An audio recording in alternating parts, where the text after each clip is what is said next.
Specitate non-sharing rooms are a non-issue, and people need to stop acting like non-shares are on the edge of psychosis just because they block someone. Okay, so for a bit of context, about a year or two ago, Zoom shipping started gaining popularity on TikTok. Now, for Zoom shipping, there are three types that are important to the vid sharing, which means you were fine with your double. The next type is selective sharing, basically someone who is fine with people sharing the same fictional crush as them, but might not want some people to share said crush with them. And lastly, non-sharing, basically that person doesn't want to interact with their doubles. They might put something like double then I in their bio, and or block them, or just straight up ignore them. And while some non-sharers are genuinely problematic, that is no excuse for how the internet has been treating them these last few months. I have seen so many people act like a select number of non-sharers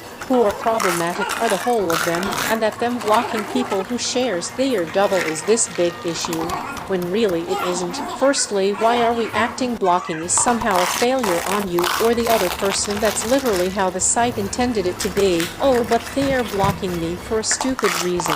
Oh gee, and why does that affect you so much? They are choosing not to interact with you. That's what a block button does. Who cares if you think it's dumb? But they were claiming a fictional character as their own character, even if they don't own them. Firstly, that's not what non-sharing you means is in the first place. Secondly, they are not claiming that character as their own just because they don't want to see it, and if people are claiming that, then it's obvious really young children or clearly mentally unwell people, and also claiming that these people are going through psychosis just because they don't want to interact with their double is honestly really uneducated. Most of these people saying this aren't psychologists and are just using Google as a way to diagnose strangers on the internet, and also by doing this you are watering down the term psychosis. People have died from psychosis, people have lastly scars from psychosis that they are still recovering from. It is not just some cute little insult you can use on someone you disliked. Yes, I get that some non-sharers harass their doubles and I don't support that, but that does not necessarily mean they are having a mental episode